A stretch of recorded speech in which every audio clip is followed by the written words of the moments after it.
오늘 오후 시간에 마태복음 13장 1절부터 9절까지 예수님께서 들려주신 씨 뿌리는 비유 이제 말씀으로 뿌린 대로 거둡니다 제목으로 오늘 하나님 말씀을 나눠드리도록 하겠습니다.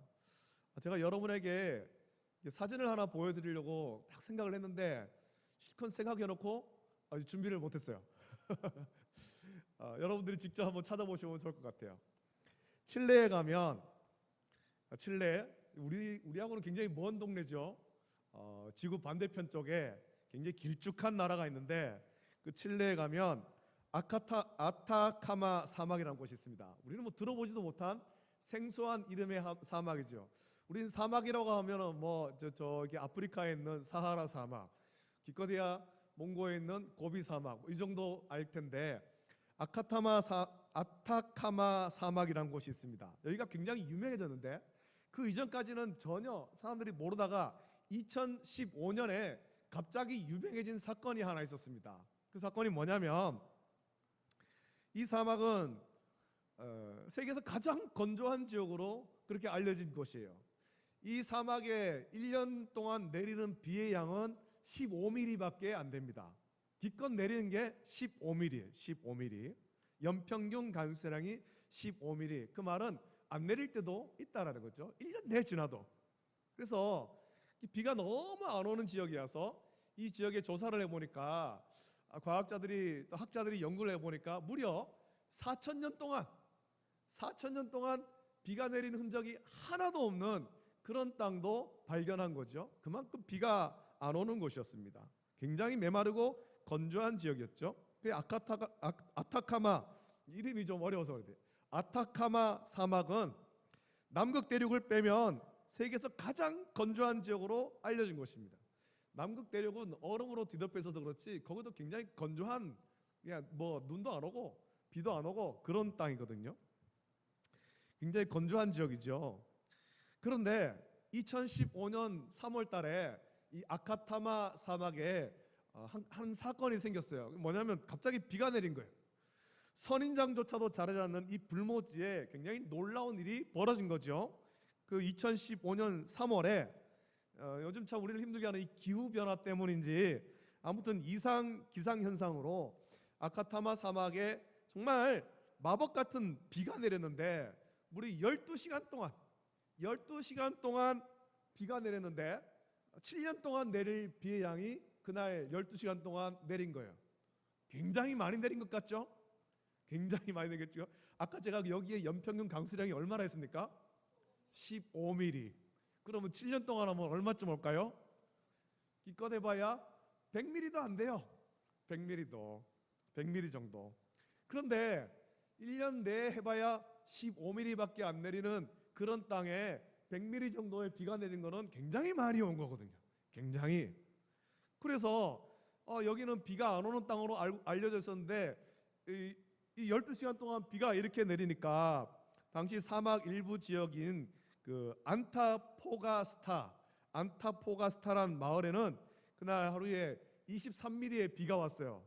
그게 그 동네의 폭우가 된 거예요. 폭우. 23mm가 내렸는데 폭우가 되어서 마을이 막 흙탕물로 뒤덮이고 산사태와 홍수가 나서 마을 사람들이 전부 이재민이 된 거죠. 얼마나 비가 안 오면 겨우 23mm 비가 왔는데 폭우 소리를 하고 산사태가 나고 홍수가 나가지고 이재민이 발생할까요? 지난주일 오후에 어제 저녁에도 그렇게 비가 왔습니다만 우리 지난주일 오후에 예배 딱 마치고 났을 때 비가 엄청나게 왔잖아요. 엄청나게 왔습니다. 막 천둥벼락이 치고 비가 내렸는데 폭우가 쏟아졌는데 아마 지난주일 오후에 내린 비가 이 사막에 아타카마 사막에 12시간 내린 그 비보다 훨씬 많이 내렸을 것 같습니다. 안타까워요. 굉장히 많이 비가 내렸겠죠. 하여튼 그 사막에 비가 그치자 사람들이 폭우가 나고 홍수가 나고 산사태가 나고 이재민이 나와서 굉장히 고생했지만 비가 그치고 나자 12시간 동안 비가 내리고 비가 딱 그치고 나니까 사막에 굉장히 놀라운 일이 벌어진 거예요. 나중에 여러분 예배 마치고 여러분 가진 스마트폰으로 다 한번 검색을 해보십시오. 아타카마 사막의 핀 꽃이라고 검색을 하면 아주 예쁜 그런 사진이 나오게 될 텐데 놀라운 일이 벌어진 거죠. 1년 내 해봐야 15mm밖에 안 내리고 무려 4,000년 동안 비가 내린 흔적도 없는 그 땅에 12시간 비가 내리니까 싹이 난 거예요. 싹이. 사막에서 싹이 돋아나기 시작했고 아무것도 살 수 없다고 얘기했던 사막에 그 생명수가 내린 겁니다. 그리고 그 싹에서 줄기가 나가서 꽃망울이 맺히더니 흙먼지 뿌리던 사막에 분홍색 꽃이 온 사막을 뒤덮었습니다. 온 사막에. 여기는 생명이라고는 하나도 없을 거라 생각했는 그곳이었는데 12시간 동안 100mm 정도의 비가 내리고 나니까 온 땅에 분홍색 꽃이 막 피었습니다. 학자들이 조사해 보니까 그게 또 무슨 꽃 이름이 있던데 제가 거기까지는 못 찾아봤고 하여튼 분홍색 꽃이 활짝 피은 그런 사진이 있습니다. 그 척박한 땅이지만 그 땅 속에 묻혀 잠자고 있던 씨앗과 또 뿌리에 비가 내리니까 일제히 깨어나서 비를 맞으니까 깨어나가지고 꽃을 피운 거죠. 그 씨앗이 죽은 채로 있는 것이 아니라 메마른 사막에 죽은 채로 있는 것이 아니라 비가 내릴 때까지 기다리고 있었던 거예요. 그래 인류 관측 사상 가장 척박한 곳이라 여겨진 그 아카타마 사막이 꽃밭이 되었습니다. 땅을 뒤덮은 수백만 송이 꽃 때문에 그 이전의 사막의 흔적은 찾아볼 수도 없을 만큼 분홍색 꽃이 온 땅에 가득하게 된 거예요. 그리고 그 후에 더는 이제 비가 내리지 않아서 나중에 그 꽃은 또 다 사라지고 지금은 다시 황량한 사막이 되었습니다만 그래도 그저 메마르고 적박한 땅이라 생각되었던 사막조차도 아름다운 그 생명을 품고 있음을 작은 빗방울이 알려준 거죠. 거기에 있던 언제부터 있었는지 알 수도 없는 그 씨앗들, 그 꽃의 뿌리와 씨앗들이 비가 내리자 싹을 틔운 거예요. 꽃을 피운 거예요. 메마른 사막 속에 있던 씨앗이지만 죽어 있는 것이 아니라 생명을 품고 있었고 또 적절한 비가 내리자 아름다운 꽃을 피우고 열매를 맺은 것입니다.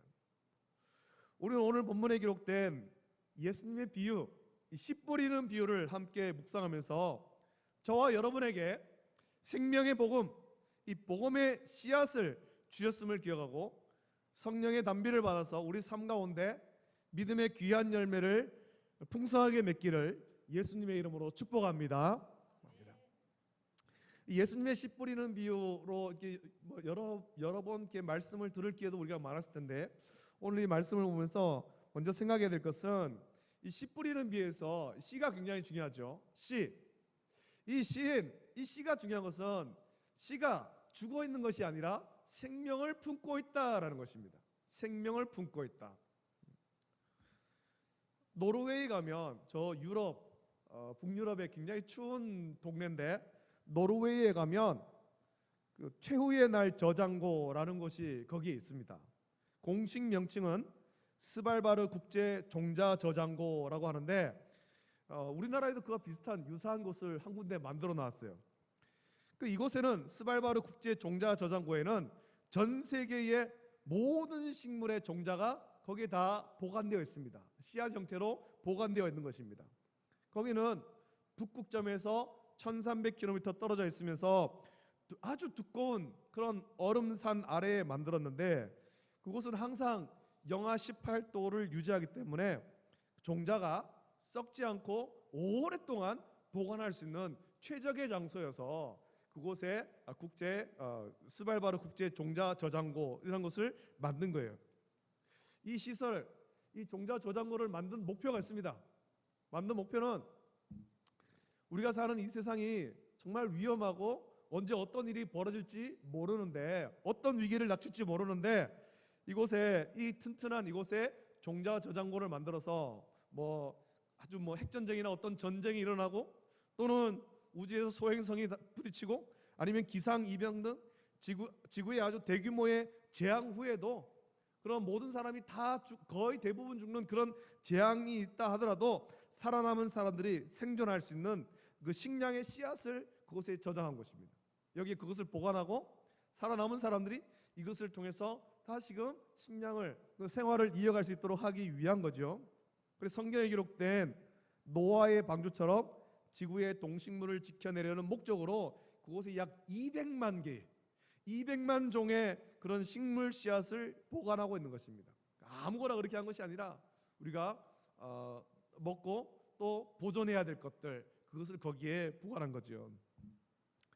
이렇게 보관할 수 있는 것은 그 씨앗의 형태로 있지만 이게 죽지 않고 생명을 가지고 있기 때문에 가능한 것입니다. 아무리 오랜 시간 동안 거기에 유리병 안에 보관해놔도 그것이 다시 땅에 심겨지고 물 뿌리면은 그것이 뿌리를 내리고 자라서 열매를 맺는 것입니다. 생명을 갖고 있는 거예요.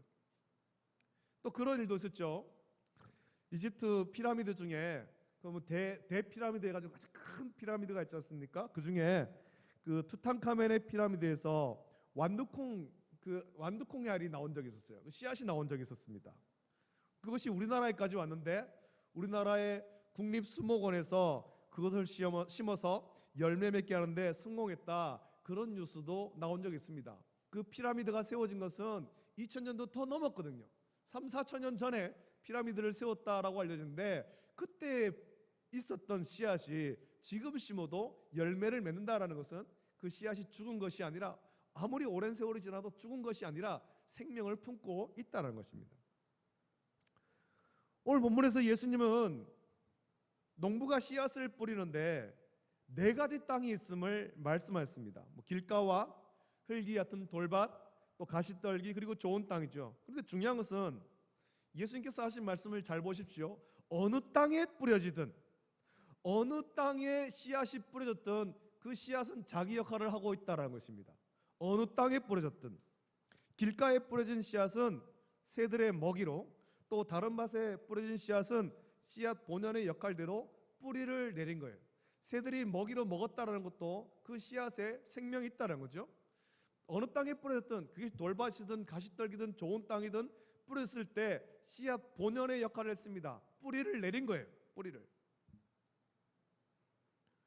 예수님의 이 말씀을 통해 볼 때 모든 씨앗에는 생명이 있습니다. 생명 없는 것을 뿌리지 않습니다. 죽은 것을 뿌리지 않죠. 복음의 씨앗도 그렇습니다. 우리 믿음의 씨앗도 그런 것입니다. 예수님께서 우리에게 생명의 씨앗을 주신 거예요. 생명 없이 던져지는 복음은 하나도 없습니다. 하나도. 생명의 복음이죠. 제가 지난주에도 그 토마스 선교사님의 이야기를 들려주셨습니다만, 토마스 선교사님이 27살에 우리나라 와가지고 그 대동강변에서 박충건이라는 사람에게 그렇게 순교를 당할 때 생명의 복음을 전하지 않습니까? 쪽복음을 주지 않습니까? 그 박충건이라는 분이 과연 이것이 무엇인가 오랜 세월 동안 그것을 읽고 자진해서 스스로 예수님 믿기로 그렇게 결단할 수 있었던 것은, 비록 토마스 선교사님이 27살 젊은 나이에 순교했지만 그가 전한 복음은 죽은 것이 아니라 생명의 복음이었기 때문입니다. 생명의 복음. 여러분, 이 땅에 생명 없이 심긴 복음은 없습니다. 생명 없이. 우리가 잘 계획을 해서 전도를 하든 혹은 지나가는 말로 친구에게 전도하든 모든 복음에는 생명이 있는 거예요. 나와 같이 예수님 믿자 그냥 지나가는 말로 한마디 툭 던져도 거긴 생명이 있는 거예요. 생명이. 어떤 상황에서도 복음의 씨앗은 뿌리를 내립니다. 다만 뿌려진 밭이 어떤 밭이냐에 따라서 열매를 맺을 수도 있고 맺지 못할 수도 있는 것입니다. 그런 의미에서 우리는 생명의 복음의 씨앗을 뿌려야 되죠. 계속해서 뿌리는 것입니다. 뿌리는 것. 뿌리 내리고 자라서 열매 맺게 하는 것은 저와 여러분들이 할 일이 아니에요. 저와 여러분들이 할 일은 뿌리는 거예요. 열심히 뿌리는 것. 그러면 우리 주님께서 뿌리 내리게 하시고 자라게 하시는 거죠. 열매 맺게 하시는 것. 저와 여러분들은 뿌리는 것입니다. 우리가 뿌린 복음의 씨앗은 죽은 씨앗이 아니라 생명을 품고 있는 씨앗임을 기억하길 원합니다. 그냥 이 땅 가운데 우리의 생명을 좀 더 연장하는 그런 생명의 씨앗이 아니라 영생의 씨앗 아닙니까? 우리를 죄에서 구원하는 영생의 씨앗, 참된 생명의 씨앗을 우리는 뿌리는 거죠. 이 땅에 많은 사람들이 예수님을 믿지 않고 죽어갑니다. 우리는 그들을 불쌍히 여기면서 복음의 씨앗, 생명의 씨앗을 부지런히 뿌려야 될 것입니다. 지난 1년 반 동안 이 코로나 때문에 우리가 나가서 노방전도를 할 수 없습니다만, 그렇다고 우리가 전도를 멈춰서는 안 되겠죠. 다양한 방법을 통해서 우리를 만나는 사람들에게, 또 우리의 전도 대상자들에게 복음의 씨앗을 뿌리기를 우리는 힘써야 될 것입니다. 두 번째로 우리가 기억해야 될 것은 씨를 뿌릴 때 잘 뿌려야 되죠. 잘 뿌려야 됩니다. 어떤 밭에 뿌릴지를 잘 생각해야 되죠. 그리고 잘 뿌려줘야 되는 것입니다. 씨앗을 뿌리는데 그냥 가면서 길거리다가 아무데나 막 뿌리는 것이 아니라 좋은 밭에 뿌려야 되는 것입니다. 농부들이 봄에 씨앗을 뿌리기 전에 하는 일이 있지 않습니까? 먼저 해야 될 일, 그것은 밭을 갈아줘야 되는 것입니다. 밭을 갈아줘야 되죠. 밭을 갈지 않고서 심었다면 많은 열매를 맺기를 기대할 수가 없습니다. 왜냐하면 겨울 동안에 그 땅이, 그 밭이 딱딱하게 굳어서 그 생명의 씨앗이 있지만 그 뿌리를 온전하게 내릴 수 없을 정도로 땅이 딱딱하기 때문이죠.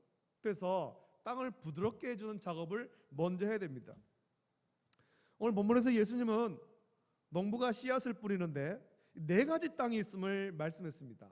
우리가 잘 알듯이 길가와 흙이 같은 돌밭, 가시떨기, 그리고 좋은 땅이죠.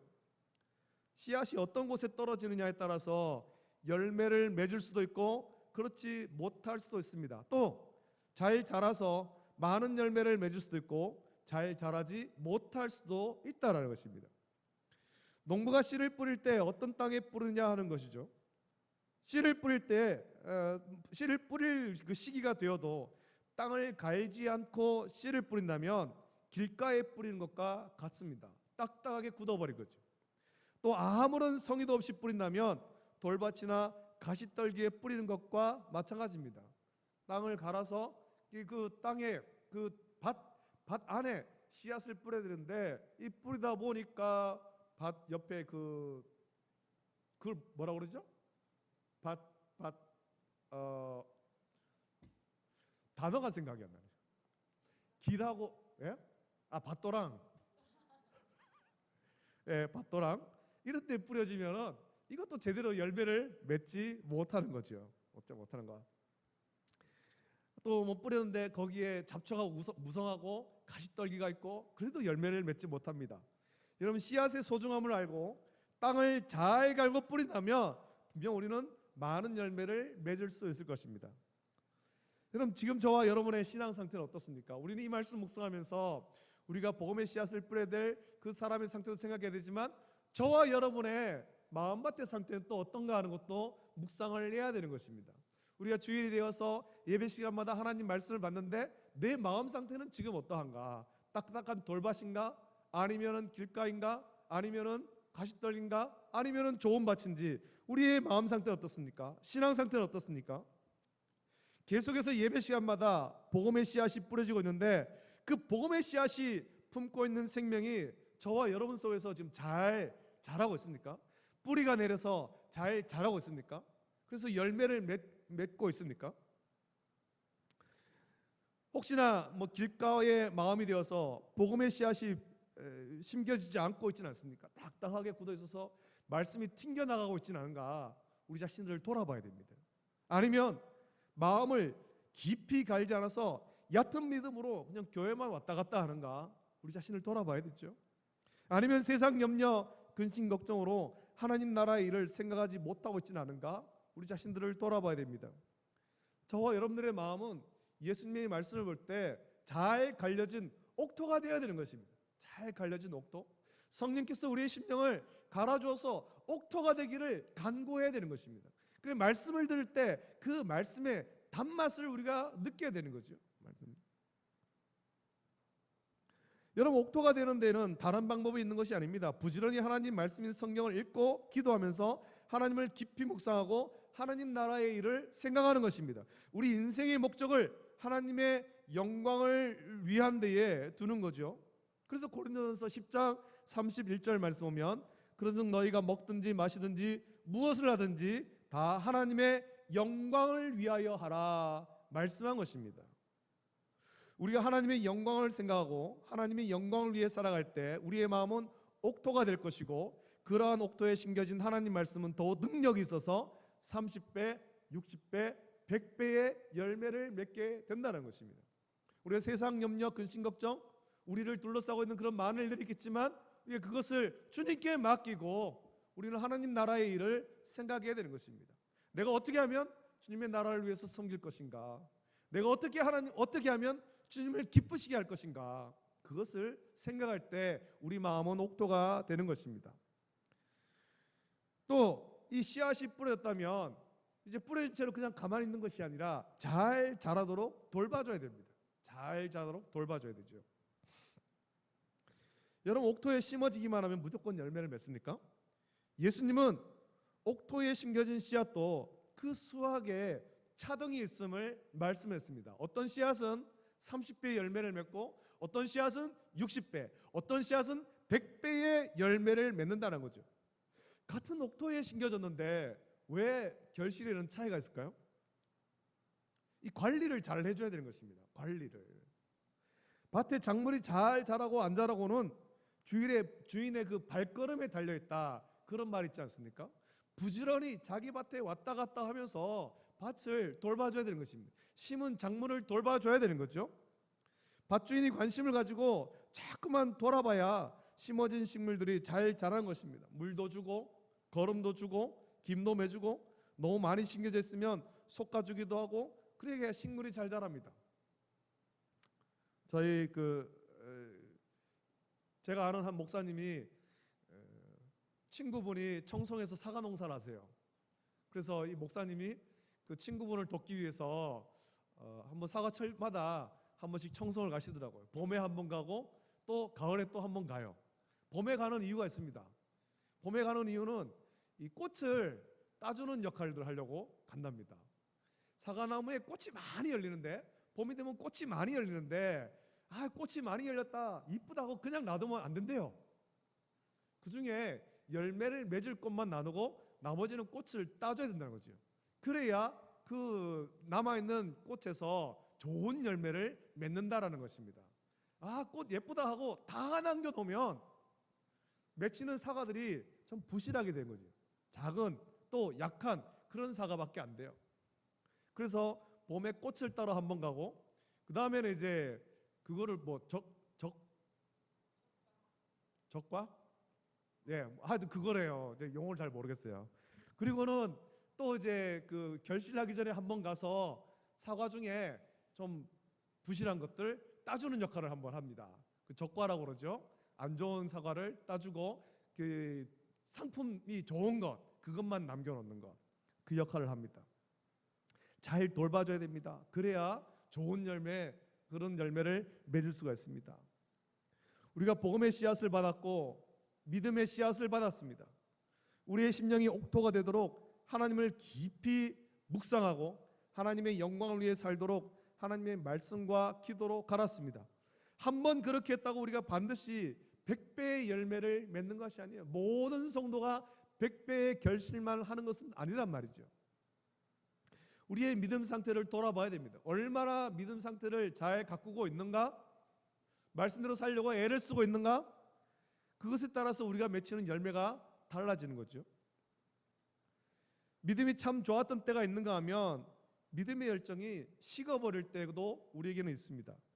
믿음의 열정이 식었을 때는 믿음의 열정이 있을 때는 말씀도 달고 기도도 깊이 하게 되고 교회 일을 하는 것도 다 즐겁고 기쁘지만, 믿음의 열정이 식어버리게 되면 말씀을 들어도 그게 무슨 말씀인지도 깨닫지도 못하게 되고, 지겹기만 하고 졸리기만 하고, 예배에 겨우 나와서 마치고 나면 돌아가기 바쁜 거죠. 믿음의 끈을 놓지는 않지만 열매를 많이 맺지는 못하는 그런 삶을 우리는 살게 된다는 것입니다. 우리가 열매를 많이 맺으려면, 특히 갈라디아서 5장에 기록된 성령의 열매를 맺으려면 관리를 해줘야 됩니다. 관리를 늘 말씀으로 우리 자신을 쳐서 복종시켜야 되고, 성령께서 우리와 함께 하시기를 간구하며 기도해야 되는 것입니다. 이 관리를 어떻게 하겠습니까?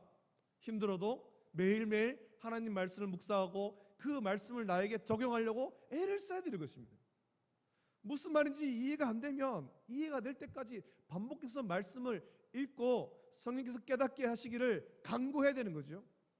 기도가 잘 안 되면 나 오늘 기도가 잘 안 되는가 보다 하고 덮어버리는 것이 아니라, 그래도 하나님께 매달려야 되는 것입니다. 하나님, 내가 요즘 좀 기도도 잘 안 되고 여러 가지 잘 안 되는데 힘듭니다. 도와주십시오. 그렇게 해야 되는 거예요. 그게 관리하는 것 아닙니까? 예배 생활도 잘 안 되고 말씀도 잘 안 익혀지고 기도 생활도 잘 안 된다고 아유 좀 쉬자, 며칠 좀 쉬자 덮어버리게 되면 우리 신앙은 점점 더 나태해지게 되는 것입니다. 그러면은 열매를 맺을 수 없게 되죠. 성령의 도우심을 우리는 간구해야 됩니다. 또 구원의 기쁨과 감격을 잊지 않도록 성령의 도우심을 계속해서 구해야 되는 거죠. 여러분 다윗이 구한 기도가 있지 않습니까? 그가 밧세바를 통해서 밧세바와 그런 죄를 짓고 난 다음에 나단 선자가 와서 책망했을 때 그가 회개하면서 구한 기도가 무엇입니까? 하나님의 은혜를 내게서 떠나가지 않게 해 주시옵소서. 그런 기도를 하지 않습니까? 관리를 하는 거죠. 관리를 하는 거. 죄 지었으니까 에라 모르겠다 하고 그냥 그렇게 지내면 나락으로 떨어지게 되는 것입니다. 계속해서 관리를 해야 됩니다. 우리가 애를 쓰고 성령의 도우심을 구하십시오. 계속해서 옥토가 되도록, 그리고 그 옥토에 심겨진 복음의 씨앗, 믿음의 씨앗이 100배의 열매를 맺도록 인도해 달라고 성령께 간구해야 됩니다. 여러분 성령의 인도하심에 순종하는 저와 여러분 되길 원합니다. 우리는 본문의 말씀을 들으며 옥토만을 생각합니다만 이제 그 옥토에 뿌려진 씨앗이 잘 자라서 풍성한 열매를 맺는 것에 우리는 더 많은 관심을 가져야 될 것입니다. 이미 우리는 거듭남으로 옥토가 되었습니다. 저와 여러분들은 옥토가 된 거예요. 이미 성령께서 한번 우리의 심령을 갈아서 옥토가 되게 하셨습니다. 주님을 나의 구주로 영접함으로 옥토가 되었고 또 복음의 씨앗이 거기에 심겨졌습니다. 복음의 씨앗이 뿌려졌고 믿음의 씨앗이 뿌려진 거예요. 이제 우리는 계속해서 씨앗을 뿌리는 데 관심을 기울이는 것이 아니라 관리를 하고 열매를 맺는 데 우리는 더 많은 관심을 가져야 되죠. 저와 여러분들은 몇 퍼센트의 열매를 맺어야 될까요? 물론 우리가 30%의 열매를 맺어도 우리 하나님께서는 충분히 기뻐하십니다만 우리의 신앙생활을 잘하고 성령의 이끄심에 순종함으로 100%의 열매, 100배의 열매를 맺는 저와 여러분 되기를 예수님의 이름으로 축복합니다. 우리가 기왕에 주님을 믿고 신앙생활 한다면 30배의 열매보다는 60배가 나을 것이고 60배보다는 100배의 열매가 더 낫지 않겠습니까? 100배의 열매를 맺기를 우리는 힘써야 될 것입니다. 우리의 심령에 뿌려진 이 말씀의 씨앗이 뿌려진 대로 풍성한 열매를 맺도록 성령의 이끄심에 순종하는 저와 여러분 되기를 예수님의 이름으로 축복합니다. 기도하겠습니다. 거룩하신 아버지 하나님 감사합니다. 오후 시간 또 함께 모여서 예수님이 들려주신 그 비유의 말씀, 씨 뿌리는 비유의 말씀을 묵상하면서 우리가 아주 옥토가 되는 데만 관심을 기울이기보다 우리 속에 심겨진 씨앗, 복음의 씨앗, 또 믿음의 씨앗이 잘 자라서 열매를 풍성하게 맺는, 주님이 기뻐하시는 풍성한 성령의 열매를 많이 맺는데 우리가 더 많은 관심을 기울일 수 있도록 은혜를 베풀어 주시옵소서. 하나님, 우리가 신앙생활할 때, 주님 믿는 삶을 살아갈 때 때로는 힘들고 때로는 어렵고 때로는 아버지 하나님 쉬고 싶을 때도 있지만 그때마다 주님께서 우리의 손을 잡아 이끌어 주심을 믿고 우리가 힘을 내어서 또 기도하고 또 성령의 도우심을 더욱더 구할 수 있도록 은혜를 베풀어 주시옵소서. 감사를 드리며 거룩하신 예수님의 이름으로 기도드립니다. 아멘. 아멘.